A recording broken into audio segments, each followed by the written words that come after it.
जय श्री राम। दोस्तों, आज की इस वीडियो में हम रामायण से कुछ सीखने की कोशिश करेंगे। रामायण में ऐसी बहुत सारी बातें कही गई है जिसमें से अगर कुछ को भी हम अपनी जिंदगी में अपना लेना तो हमारी जिंदगी बहुत अच्छी हो सकती है। ये हमें जीवन के बारे में सिखाती है और जीवन पथ पर हमें चलना सिखाती है। तो चलो आज की इस वीडियो में हम रामायण से 6 सीख को सीखते हैं और ये सारी सीखें आपके जीवन में बहुत काम आएगी। सबसे पहली सीख है ऋण के बारे में। भगवान राम और उनके तीनों भाइयों को शिक्षा देते हुए गुरु वशिष्ठ कहते हैं, शास्त्रों के अनुसार मनुष्य को जीवन में 3 ऋण चुकाने पड़ते हैं, देव ऋण, पितृ ऋण और आचार्य ऋण। देव ऋण चुकाया जा सकता है भक्ति और पूजा से। अगर सब प्राणी में भगवान का रूप देखोगे तो सारे प्राणी तुम्हारे लिए पूजनीय हो जाएंगे और यही है भगवान की सच्ची पूजा। और ऐसा करके एक मनुष्य अपने देव ऋण को चुका सकता है। दोस्तों, आज ज्यादातर लोग भगवान की भक्ति का यही मतलब समझते हैं, मंदिर जाना, भगवान की पूजा करना, भगवान की आराधना करना, भजन कीर्तन करना। ठीक है, मैं भी मानता हूँ कि ऐसा करने से हमें बहुत शांति मिलती है, लेकिन इससे भी ज्यादा महत्वपूर्ण है सबसे प्रेम करना, सबकी सेवा करना और जितना हो सके दूसरों की मदद करना। हम सब कहते हैं कि हम सब भगवान के बच्चे हैं और भगवान हमारे माता पिता हैं। अब जरा आप सोचो कि माता पिता कब खुश होंगे? जब आप उनकी वंदना करोगे, आरती करोगे, उनका भजन कीर्तन करोगे, या फिर उनके सारे बच्चों से आप प्रेम करोगे और उनकी मदद करोगे। आप अपने माता पिता से ही जाकर पूछ लो कि उन्हें खुशी कब मिलेगी। जब आप अपने भाई बहन से प्रेम करोगे, एक दूसरे की मदद करोगे, या फिर उनकी पूजा करोगे, उनकी आराधना करोगे और उनकी वंदना करोगे। इसके बाद है पितृ ऋण।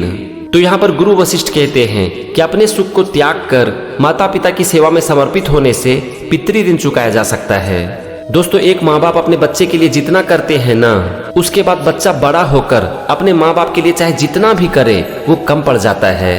माँ बाप का अपने बच्चों के प्रति स्नेह इतना निस्वार्थ होता है कि दुनिया की कोई भी शब्द उसे परिभाषित नहीं कर सकती। अगर आप प्रेम को समझना चाहते हो ना, तो इस धरती पर सबसे बड़ा उदाहरण है माँ बाप का अपने बच्चों के प्रति प्रेम, निस्वार्थ और निश्चल प्रेम, जो कि सिर्फ और सिर्फ देना जानता है और बदले में कुछ नहीं मांगता। इसके बाद है आचार्य ऋण। यहाँ पर गुरु वशिष्ठ कहते हैं कि तुम अपने आचरण से और अपने धर्म से इस संसार में सुख, सुंदरता और प्रसन्नता फैलाओ। इस संसार में मानव धर्म के आदर्श को स्थापित करो। अपने दिलों से वैर निकालकर दूसरों के दिल में प्यार के बीज बो दो। मैं तुम सबसे ये वचन लेकर तुम्हें आचार्य ऋण से मुक्त करता हूँ। दोस्तों, इस दुनिया में 2 ही इंसान हैं जो कि आपको खुद से आगे देखना चाहते हैं। एक है आपके पिता और दूसरा आपके गुरु। आप अपने जीवन में उनके लिए जितना कर सकते हो जरूर करो। गुरु के बारे में कहा जाता है, गुरुर ब्रह्मा गुरुर विष्णु गुरुर्देवो महेश्वर गुरुर साक्षात परम ब्रह्मा तस्मै श्री गुरुवे नमः। यहाँ पर हमने रामायण से सीखा देव ऋण, पितृ ऋण और गुरु ऋण के बारे में। चलो अब हम कुछ और सीखते हैं।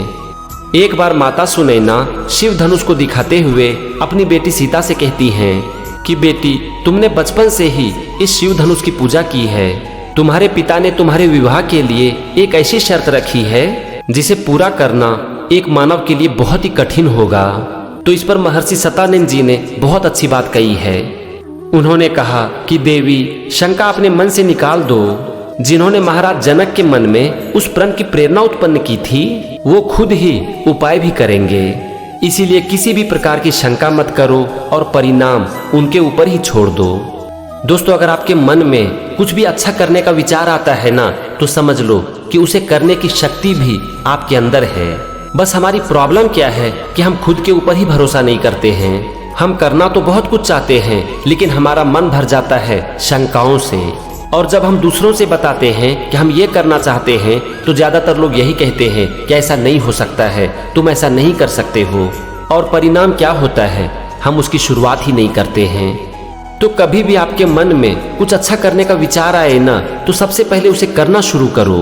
वहां पर हमारी एक और प्रॉब्लम क्या होती है कि हमारा ध्यान कर्म से हटकर फल की तरफ चला जाता है। और जब 1-2 प्रयास के बाद हमें सफलता नहीं मिलती है तो हम उसे करना ही छोड़ देते हैं। तो यहाँ पर रामायण से आपके लिए यही सीख है कि अगर आपके मन में कुछ भी अच्छा करने का विचार आए ना, तो उसे कर डालो। और उसका परिणाम क्या होगा वो भगवान के ऊपर छोड़ दो। आपका काम है प्रयास करना, बस आप प्रयास करते रहो। जिस शक्ति ने आपके मन में उस काम को करने का विचार दिया है, फल के बारे में भी उन्हें ही सोचने दो, आप उसकी चिंता ना करो। एक बार राजा दशरथ भगवान राम से कहते हैं कि तुमने इतनी कम आयु में जो आदर्श स्थापित किया है वो हम बुढ़ापे तक नहीं कर पाए। तो इस पर भगवान राम कहते हैं कि पिताश्री, ये सब मैंने आपसे ही सीखा है और आप ही मेरे प्रेरणा स्रोत हैं। आपके पद चिन्हों पर चलकर मैंने ये सब कुछ सीखा है। भगवान राम आगे कहते हैं कि आपने देवलोक तक जाकर अपनी कीर्ति स्थापित की है। तो इस पर राजा दशरथ कहते हैं कि मैंने वो जो किया है वो एक राजा ने अपनी कीर्ति की आकांक्षा और अपना प्रभाव जमाने के लिए किया है, लेकिन तुमने जो किया है पिता की आज्ञा, गुरुजनों की सेवा, प्रजा की सेवा और ऋषियों की सुरक्षा के लिए किया है, और इसी में है तुम्हारी महानता। दोस्तों, हम लोग महानता को समझते हैं पद में, प्रतिष्ठा में, कुछ हासिल करने में, लेकिन यहाँ पर राजा दशरथ कह रहे हैं कि असली महानता है दूसरों की सेवा करने में। हर शास्त्र और हर धर्म हमें यही सिखाती है कि हमारा सबसे बड़ा कर्तव्य है दूसरों की मदद करना और दूसरों की सेवा करना। लेकिन आज ज्यादातर लोग चाहते हैं पद, प्रतिष्ठा, कीर्ति और आकांक्षा, और वो भी दूसरों के लिए नहीं बल्कि खुद के लिए। ये तो हुआ महानता के बारे में, जो कि हम रामायण से सीख सकते हैं। अब हम सीखते हैं प्रेम के बारे में।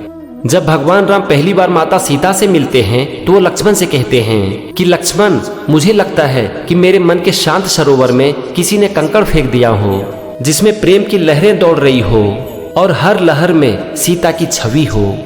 एक बार लक्ष्मण इसी बात को अपने भाई भरत और शत्रुघ्न को बता रहे थे। तभी वहां पर भगवान राम आ जाते हैं। तो शत्रुघ्न भगवान राम से पूछते हैं कि भैया, गुरु आश्रम में प्रेम शास्त्र तो नहीं पढ़ाया जाता, फिर आपने ये प्रेम की शिक्षा कहाँ से पाई है? तो इस पर भगवान राम ने बहुत ही सुंदर उत्तर दिया है। भगवान राम शत्रुघ्न से कहते हैं कि मैंने प्रेम की शिक्षा पाई है उसी प्रकृति से जिसने माता पिता को बालक से, भाई को भाई से और सागर की लहरों को चंद्रमा से प्रेम करना सिखाया। दोस्तों, जिंदगी की सबसे बड़ी हम सीखते हैं अपनी जिंदगी से ही। जिंदगी में हर चीजें हम किताबों से नहीं सीख सकते।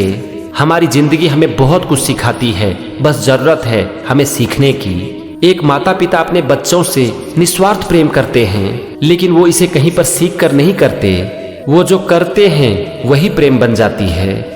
ये था प्रेम के बारे में, जो कि हम रामायण से सीख सकते हैं। अगली सीख है विवाह के बारे में। जब भगवान राम का माता सीता के साथ विवाह की बात चल रही थी तो वहां पर बहुत से लोग बैठे थे। राजा दशरथ, राजा जनक, गुरु विश्वामित्र, गुरु वशिष्ठ और बहुत से लोग बैठे हुए थे। तो वहां पर गुरु वशिष्ठ विवाह के बारे में बहुत अच्छी बात कहते हैं, जो कि आज हम सबको सीखनी चाहिए। गुरु वशिष्ठ कहते हैं कि विवाह कोई व्यक्तिगत कार्य नहीं है, ये एक सामाजिक संस्कार है। केवल एक पुरुष और एक स्त्री के गठबंधन को हम विवाह नहीं कह सकते, क्योंकि उन दोनों व्यक्तियों के साथ उनका धर्म, उनका समाज और उनका कुल जुड़ा हुआ होता है। विवाह का अर्थ है दो कुलों का, उनके आचार विचार का और उनकी संस्कृति का संगम। दोस्तों, बहुत सारे लोगों को ये सारी बातें बहुत पुरानी चीज लगती है, लेकिन जो सच है वो कभी पुराना या फिर नया नहीं होता। सच तो सच है, और आज ये चीज हम रामायण से सीख सकते हैं कि विवाह क्या होता है। अगली शिक्षा है मोह के बारे में, जो कि आज हम रामायण से सीखेंगे। ताड़का वध और राम विवाह के बाद गुरु विश्वामित्र राजा दशरथ से कहते हैं कि अब मैं जाना चाहता हूँ और मुझे विदा कर दीजिए। तो इस पर राजा दशरथ कहते हैं कि हे गुरु, आप अयोध्या को छोड़कर मत जाइए। तो यहाँ पर गुरु विश्वामित्र ने जो बात कही है वो आज हम सबको सीखनी चाहिए। गुरु विश्वामित्र राजा दशरथ से कहते हैं, हे राजन, आप मेरे चारों तरफ अपने निश्चल प्रेम का जाल फैला रहे हैं, जिससे हमारे मन में मोह की दुर्बलता आने लगी है। इसीलिए यही समय है जब हमें ममता के बंधन को तोड़ देनी चाहिए। जब एक मनुष्य का अपना एक कर्तव्य पूरा हो जाए तो उसे दूसरे कर्तव्य की ओर बढ़ जाना चाहिए। थोड़ी देर के लिए भी अगर एक मनुष्य अपने सफलता की ममता में फंस जाता है तो उसे माया पकड़ लेती है। दोस्तों, हमारी ये जिंदगी एक बहती नदी की तरह है और हमें जीवन में कभी भी रुकना नहीं चाहिए। अगर हम अपने जीवन में कुछ हासिल कर लेते हैं तो इसका ये मतलब नहीं है कि हमने सब कुछ कर लिया। आज ज्यादातर लोग क्या करते हैं, वो अपने जीवन में जैसे ही कुछ हासिल कर लेते हैं तो बस उसकी बखान करते वो नहीं थकते और इससे होता क्या है, वो अपने जीवन पथ पर आगे नहीं बढ़ पाते हैं। हमारे जीवन में हमारी बहुत सारी दुखों की जड़ क्या है पता है? हमारा मोह, हमारी माया। हम खुद को ना किसी चीज़ों से, किसी इंसान से, अपनी सफलता से, अपनी असफलता से बांध लेते हैं। हम कहते हैं कि ये मेरा अपना है, ये मेरा पराया है, ये चीज़ें मेरी है, ये सफलता मेरी है, ये असफलता मेरी है। और इससे होता क्या है, हम जीवन के मोह माया में फंसकर रह जाते हैं। एक सफलता हमें घमंड में चूर कर देती है और एक असफलता हमारी जिंदगी को पूरी तरह से बर्बाद कर देती है। क्यों? क्योंकि हम खुद को सफलता और असफलता से बांध देते हैं। अगर हम ये समझ जाएं कि सफलता और असफलता अस्थायी है, ये जीवन में लगा ही रहेगा, तो फिर सफलता और असफलता दोनों ही परिस्थितियों में हमारा अपने ऊपर नियंत्रण रहेगा। इसी तरह जब हम किसी भी इंसान को या फिर किसी भी चीज़ों को खुद से बांध लेते हैं और जब वो हमसे अलग होता है तो हम टूट जाते हैं। हम ये भूल जाते हैं कि मिलना और बिछुड़ना जिंदगी का नियम है। माता पिता को अपने संतान से, भाई को भाई और बहन से, गुरु को अपने शिष्य से एक दिन अलग होना ही पड़ता है। पर अगर हम ये समझ जाएं ना कि ये तो जिंदगी का नियम है, तो जब भी हम एक दूसरे से अलग होंगे तो हमें दुख तो होगा, लेकिन हम अंदर से टूटेंगे नहीं, क्योंकि उस समय हम समझ जाएंगे कि ये जिंदगी का नियम है और हमें मोह के जाल में फंसना नहीं है। तो दोस्तों, आज के इस वीडियो में बस इतना ही। मैं उम्मीद करता हूँ कि आज का ये वीडियो आपको बहुत पसंद आया होगा और आज आप रामायण से कुछ जरूर सीखे होंगे। तो इसमें आपको जो भी अच्छा लगे उसे आप अपनी जिंदगी में जरूर उतारें और फिर आप देखेंगे कि आपकी जिंदगी एकदम से बदल जाएगी। जय श्री राम।